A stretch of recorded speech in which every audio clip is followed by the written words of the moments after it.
കുറേ നാളായിട്ട് ഉണ്ണിയപ്പം ഉണ്ടാക്കണമെന്ന് ഇങ്ങനെ വിചാരിച്ചിരിക്കുമായിരുന്നു. അപ്പോൾ ഇന്ന് ഉണ്ടാക്കാമെന്ന് തീരുമാനിച്ചു. അപ്പോൾ ഉണ്ണിയപ്പം മാത്രമല്ല കേട്ടോ, കൂടെ നെയ്യപ്പവും. അപ്പോൾ അതിന് വേണ്ട ഇൻഗ്രീഡിയൻസ് എന്തൊക്കെയാണെന്ന് നോക്കാം. അപ്പോൾ ഞാനൊരു അളവ് ഗ്ലാസ് എടുത്തിട്ടുണ്ട്. അത് നിറച്ച് ഞാൻ അരിപ്പൊടി എടുത്തിട്ടുണ്ട്. ഇതേ ഗ്ലാസ്സിൽ തന്നെ ഞാൻ പകുതി ഗോതമ്പ് പൊടിയും എടുത്തിട്ടുണ്ട്. ഇനി വേണമെങ്കിൽ മൈദയും കൂടെ ചേർക്കാം കേട്ടോ, അതേ അളവിൽ തന്നെ. ഞാൻ മൈദ എടുക്കുന്നില്ല. അപ്പോൾ ഇനി നമുക്ക് വേണ്ടത് 2 സ്പൂൺ പഞ്ചസാരയിൽ ഒരു 4 ഏലക്ക പൊടിച്ചതാണ്. അത് ഇതിലേക്ക് ഇട്ട് കൊടുത്തിട്ടുണ്ട്. ഇനി നമുക്കിതെല്ലാം കൂടെ ചേർത്ത് മിക്സ് ചെയ്ത് എടുക്കാം. നമുക്ക് വേണ്ടത് ശർക്കരപ്പാനിയാണ്. അപ്പോൾ ഒരു 2 ശർക്കര പകുതിയാണ് കേട്ടോ, പകുതി ഇട്ട് 2 ഗ്ലാസ് വെള്ളവും കൂടെ ഒഴിച്ച് തിളപ്പിക്കാൻ വെച്ചിട്ടുണ്ട്. ഇനി നമ്മൾ കുറച്ച് തേങ്ങ എടുത്തിട്ട് അത് കട്ട് ചെയ്ത് വെച്ചിട്ടുണ്ട്. അപ്പം ഒരു ചട്ടിയിൽ എണ്ണ ഒഴിച്ച് നമുക്കിതൊന്ന് ഫ്രൈ ചെയ്തെടുക്കാം. ഒരു ഗോൾഡൻ കളറാകുമ്പോൾ നമുക്കിതെടുത്ത് വേറൊരു പാത്രത്തിലേക്ക് മാറ്റി വെക്കാം. ഇനി നേരത്തെ നമ്മൾ തിളപ്പിച്ച ശർക്കരപ്പാനി അരിച്ച് വെച്ചേക്കുന്നതാണ്. ഇത് ചൂടോടെ തന്നെ നമുക്ക് ഇതിലേക്ക് ഒഴിച്ചു കൊടുക്കാം. ഇനി നമ്മളിത് നന്നായിട്ട് മിക്സ് ചെയ്യണം. കട്ട പിടിക്കാതെ വേണം മിക്സ് ചെയ്യാനായിട്ട്.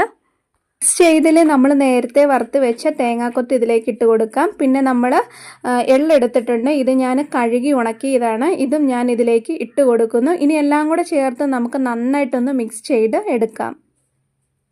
എണ്ണ തിളപ്പിക്കാൻ വെച്ചിട്ടുണ്ട്. ഇനിയാണ് ഒരു ടെസ്റ്റ് കേട്ടോ. ഉണ്ണിയപ്പം ഉണ്ടാക്കാനായിട്ട് ഉണ്ണിയപ്പച്ചട്ടിയില്ല. അപ്പോൾ നമ്മൾ വേറൊരു രീതിയിൽ പരീക്ഷിച്ച് നോക്കാമെന്ന് വിചാരിച്ചു. എണ്ണ നന്നായിട്ട് തിളച്ചിട്ടുണ്ട്. അപ്പോൾ ഒരു തവി ഞാൻ അതിനകത്ത് ഇറക്കി വെച്ച് നന്നായിട്ട് ചൂടാകാൻ വെച്ചിട്ടുണ്ട്. അത് കഴിഞ്ഞ് അതിലൊരു പാതി എണ്ണ ആ തവിയിലാക്കിയിട്ട് നമ്മുടെ ഈ കൂട്ട് ഇതിലേക്ക് ഒഴിച്ചു കൊടുക്കാം. ഒഴിച്ചു കൊടുത്തിട്ട് എണ്ണയിൽ കുറച്ച് നേരം മുക്കി പിടിച്ചിട്ട് അത് നമുക്ക് ഇട്ട് കൊടുത്താൽ മതി. അപ്പോഴേക്കും ഉണ്ണിയപ്പം ആവും. ചെയ്യുന്നതിൽ നല്ല റിസ്ക്കുള്ള പരിപാടിയാണ് കേട്ടോ. ഉണ്ണിയപ്പച്ചട്ടിയാണ് ഏറ്റവും എളുപ്പം. പിന്നെ ഒരു കാര്യമുണ്ട്, ഇത് നമുക്ക് മുഴുവനായിട്ട് 1, 3, 4 ആക്കിയിട്ടൊന്നും ഇടാൻ പറ്റത്തില്ല. ഓരോന്നോരോന്ന് ഇടാൻ പറ്റുള്ളൂ. അതുമാത്രമല്ല ചട്ടി ചെറുതും കൂടിയാണ്.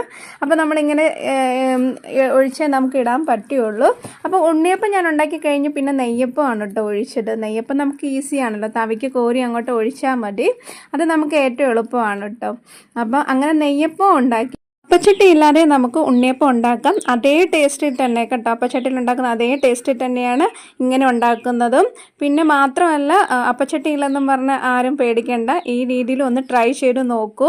അങ്ങനെ നമ്മൾ ബാക്കിയുള്ള മാവും കൂടെ നമ്മൾ നെയ്യപ്പം ഉണ്ടാക്കി.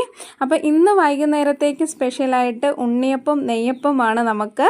അപ്പം എല്ലാവരും ഒന്ന് ട്രൈ ചെയ്ത് നോക്കൂ. നിങ്ങൾക്ക് ഈ വീഡിയോ ഇഷ്ടപ്പെട്ടാൽ ഒന്ന് ലൈക്ക് ചെയ്യൂ.